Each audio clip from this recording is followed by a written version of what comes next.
The first episode of Scrubs was released in 2001, 20 years ago by now. With 9 seasons under the belt, the show grew as massive in popularity as The Office or Friends. And the epic bromance between Joan Michael Dorian and Christopher Turk, which the creators themselves called Guy Love, came to be one of the reference examples of on-screen friendship.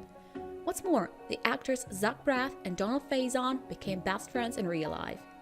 The idea of a series following the everyday life of medical workers wasn't new. By the time the Scrubs was released, MASH had been airing for years already. Besides, medical dramas such as ER with George Clooney were considered classic by that time.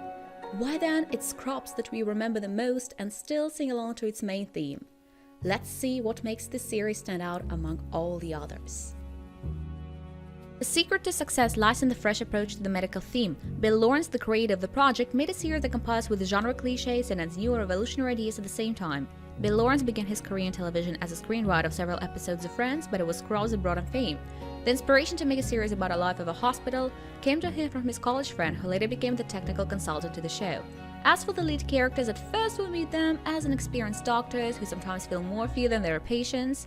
Medical series dying patients in complex surgeries are often mere drama fuel, but Scrubs showed us the medical world almost as it is, with minimal embellishments, but still not too disturbing for the early 2000s TV. Young doctors in the series exhaust themselves on endless shifts and pay huge loans for education. They also learn that studying doesn't end after college when you're a doctor. There's a whole episode dedicated to an experienced doctor who, despite all his credentials, got fired for sticking to old treatment methods. They learned that competition in medicine is sky high, that patients often have no respect for doctors, and that being a good specialist doesn't mean getting a promotion. The world of the Scrubs is not black and white. Take Dr. Bob Kelso, who seems to be a typical evil boss at first. Only late in the show we learn that despite his nasty temper, he masterfully keeps the hospital afloat. He maintains a balance between saving the clinic money and helping patients. Women in medicine face sexism and have to prove that they can do more than obstetrician work and pediatrics. Sometimes nurses carry more work and responsibility than doctors. Patients stick to smoking, violating doctors' recommendations, even when their life depends on it. And sometimes it seems that all the doctors' hard work is in vain. JD, Elliot, Turk, Carl, and Perry live through all the stages of burnout and desperately try to juggle work and private life. Movies and TV shows on medicine can often be misleading. We believe the words of on-screen doctors and can unknowingly rely on their advice in real life. Unfortunately, there are too many myths about health going on, and it's often difficult to figure out which of them are true and which ones can be dangerous. To get an insight into how your body works, take the course Clinical Psychology. The link to the course is in the description box.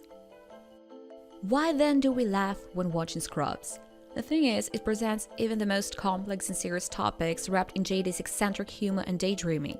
Scrubs became one of the first sitcoms that didn't shy away from discussing serious issues: death, loneliness, mental disorders, codependent relationships, postpartum depression. It's safe to say that Bill Lawrence anticipated the wave of sitcoms, set comedies of the 2010s. This genre is familiar to us thanks to BoJack Horseman, Crazy Ex-Girlfriend, and Kidding, but it was still new and revolutionary for 2011. The Sacred Heart Hospital came to be a true home and a family for the characters of the show.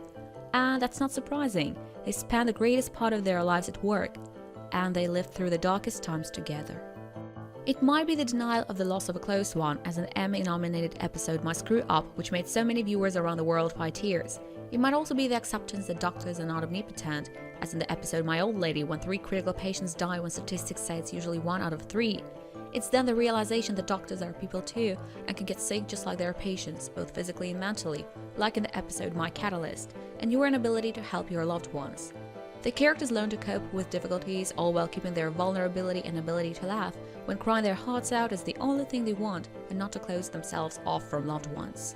Scrubs is a highly personal story. That's why most of the episode titles start with the pronoun my. They begin and end with JD's reflections on life. Sometimes the pronoun changes to her, his, or their. This is when we hear the inner monologue of other characters. The series isn't afraid to be melodramatic, comedic, and dramatic at the same time, because real life never follows one genre.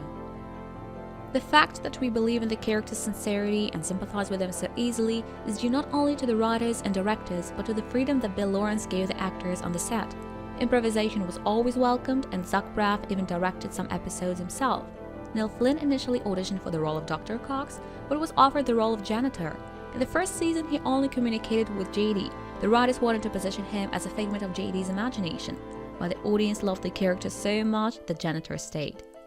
One of the most popular characters in the series, the sarcastic Dr. Cox, can even compete with Dr. House in the complexity of his character. John McGinley said that he scared away his competitors at the audition with his sarcastic and sharp-tongued remarks. This actor, just like his character, supports social initiatives. Since season 4, Dr. Perry Cox can be seen wearing a blue and yellow wristband in support of Body Walk, an organization that works to raise awareness of Down syndrome. McGinley's son was also born with this syndrome. What is more, the series is filled with multiple allusions and references to popular culture and classics of the cinema, from Star Wars and Indiana Jones to North by Northwest by Alfred Hitchcock. Most often they come from JD's rich imagination, and highly subjective narration allows the writers to plunge into absurd humor and transcend reality. The series follows the rules of postmodernism and steps away from cliches. Unlike most sitcoms of its time, it was shot without a laugh track and with a single camera for the most part. This made the picture more lively and the camera more mobile. The single camera also emphasizes the subjectivity of the narrative conducted by one character. Moreover, the series even points out its difference from an ordinary sitcom. One of the episodes shows what Scrubs would look like with a glossy picture and a happy ending in each episode.